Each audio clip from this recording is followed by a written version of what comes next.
ప్రోటోకాల్ని ఉల్లంఘించి ప్రభుత్వం ఆ పార్టీ నాయకులు కార్యక్రమాల్లో పాల్గొనేవారు. కానీ నేడు పాల్గొండాల ఆ పరిస్థితి లేదు. ప్రజాస్వామ్యానికి విలువనిస్తూ గెలిచిన వ్యక్తి ప్రశాంత్ రెడ్డి ఉన్నారు కాబట్టి ఏ ప్రభుత్వ కార్యక్రమాలైనా ప్రశాంత్ రెడ్డి ద్వారానే జరగాలని కాంగ్రెస్ పార్టీ బాల్కొండ నియోజకవర్గం వారికి అవకాశం ఇచ్చింది. ఉల్లంఘించద్దని ఒక నిర్ణయం తీసుకొని విలువనిస్తుంటే కానీ ఆయన చేసే కార్యక్రమాలన్నీ కూడా కోడిగుడ్డు మీద ఈకెల్ వీకే ప్రయత్నం చేస్తున్నట్టు మనకు కనిపిస్తుంది. ఉదాహరణకు గతంలో జీతాలు సమయానికి వచ్చేటి కావు, గతంలో పెన్షన్లు సమయానికి వచ్చేటి కావు, గతంలో సేకరించిన ధాన్యానికి డబ్బులు వచ్చేటి కావు, గతంలో రైతులను కడత రూపంలో ఎంత దోపిడికి గురైనరో, ఎంత రైతులను దోపిడికి గురి చేసినరో మనందరం కూడా ప్రత్యక్ష సాక్షులం. అవన్నీ కూడా తోసిపిచ్చుతూ ఆర్థిక వ్యవస్థ ఇబ్బంది ఉన్నప్పటికీ గౌరవ ముఖ్యమంత్రి గారు రేవంత్ రెడ్డి గారు వారి నాయకత్వంలో మంత్రివర్గం అంతా కూడా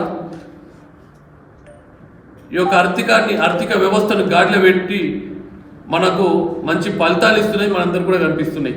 ఈరోజు జీతాలు సమయానికి వస్తున్నాయి, సేకరించిన ధాన్యానికి వారం రోజులు డబ్బులు వస్తున్నాయి, ఎటువంటి కడత రూపాన రైతుల దోపిడీ గురిగాలేరు. మరి అదేవిధంగా అన్నిటికన్నా ముఖ్యమైన విషయం కళ్యాణ లక్ష్మి ఏం జరుగుతుందో ఒకసారి పాల్గొండ నియోజకవర్గ ప్రజలకు మేము చెప్పదలుచుకున్నాం. గత పార్టీ టీఆర్ఎస్ ప్రభుత్వము కళ్యాణ లక్ష్మి అప్లికేషన్ పెట్టిన తర్వాత సంవత్సరానికి కాదు పిల్లలు ఉంటున్నా కూడా ఆ డబ్బులు వచ్చేటి కావు. కానీ నేడు అప్లికేషన్ పెట్టిన 3 నెలల లోపట్నే ఆ కళ్యాణ లక్ష్మి చెక్కులను పంపిణీ చేసే ప్రయత్నం చేస్తుంది ఈ రేవంత్ రెడ్డి గారి ప్రభుత్వం. మరి బాల్కొండలో చూసినట్టయితే ప్రజలందరూ గమనించాలా, దాదాపు మండలాల వారీగా మీకు స్టేట్మెంట్ ఇస్తా. నవంబర్ 2వ తారీఖున ఇచ్చినటువంటి కళ్యాణ లక్ష్మి చెక్కులను కూడా ఇప్పటి కూడా ప్రజలకు పంపిణీ జరగలేదు. ఆయనకు రాజరిక పోకడలు అలవాటు అయిపోయినాయి, ప్రజల్ని ఇబ్బంది పెడుతున్నాడు. నవంబర్, డిసెంబర్, జనవరి 3 నెలలు ఆయనకు చెక్కుల పంపిణీ చేసేటువంటి సమయం లేదు. మేము ప్రోటోకాల్ ఉల్లంఘించొద్దని నిర్ణయం తీసుకొని వెయిట్ చేసినాం. ప్రజలకు అన్యాయం జరుగుతుంది, మరి మీ ప్రజలకు ఎప్పుడు పంపిణీ చేస్తారు అని ప్రశ్నిస్తే ఇప్పుడు ముందుకొచ్చి నేను బహిష్కరిస్తున్నా అని చెప్తున్నాడు.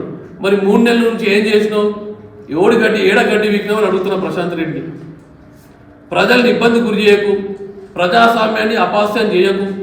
నిన్ను గెలిపించినందుకు మేము నీ మీద ప్రభుత్వంలో ఉన్నప్పటికీ కూడా కక్ష పెట్టుకోకుండా నీ ప్రోటోకాల్కు మర్యాద ఇవ్వాలని ఇక్కడ కూడా ప్రోటోకాల్ ఉల్లంఘించలే. కానీ చూస్తూ ఊరుకునే పరిస్థితి లేదు. నువ్వు ప్రజలని అన్యాయం చేస్తున్నావు, మోసం చేస్తున్నావు. ఎట్టి పరిస్థితుల్లో కుదరదు ప్రశాంత్ రెడ్డి గారు. ఇప్పటికైనా నీ పద్ధతిని మార్చుకొని నువ్వు గెలిచినందుకు నువ్వు ప్రజలకు అందుబాటులో ఉండు, ప్రజల సమస్యలను తీర్చు. కానీ తప్పించుకుని తిరిగే ప్రయత్నం చేస్తే ప్రజలు నీకు తగిన బుద్ధి చెప్తారు. ఇవాళ నువ్వు చూసిన వీడియో రికార్డు ఏమని రెచ్చగొడుతున్నావు, ఎక్కడికక్కడ నిలదీయండి రెచ్చగొడుతున్నావు. 10 సంవత్సరాల అధికారంలో ఉన్నావు, ఏనాడు కూడా రేషన్ కార్డు ఇవ్వలేరు మీరు. 10 సంవత్సరాల అధికారంలో ఉన్నారు, ఇండ్లు ఇవ్వలేరు. ఎలక్షన్ అమాయకమైన ప్రజలు కొంత తేడాతో విజయం వచ్చింది. కానీ మేము అట్లా లేదు. ప్రతి అప్లికేషన్ క్షుణ్ణంగా పరిశీలించాలని గౌరవ రేవంత్ రెడ్డి గారు ఆదేశాలు ఇచ్చిండ్రు. మరి వారి ఆదేశాల మేరకు అన్నీ కూడా క్షుణ్ణంగా పరిశీలన జరుగుతున్నాయి. నీకు చిత్తశుద్ధి ఉంది, ప్రజలకు ఆ యొక్క పథకాలన్నీ అందాలంటే మీ వాళ్ళు మా వాళ్ళు ఆఫీసర్లందరూ కూర్చొని ఆఫీసర్లకు పనిచేసే అవకాశం కల్పిస్తే ఖచ్చితంగా ప్రతి ఒక్కరికి రేషన్ కార్డు ఇచ్చే బాధ్యత కాంగ్రెస్ పార్టీ తీసుకుంటుందని చెప్పి మీకు తెలియజేస్తున్నాం. రెచ్చగొట్టే ప్రయత్నం చేసి ప్రజల్ని ఇబ్బంది గురియకు. నువ్వు రెచ్చగొట్టడం వల్ల అక్కడ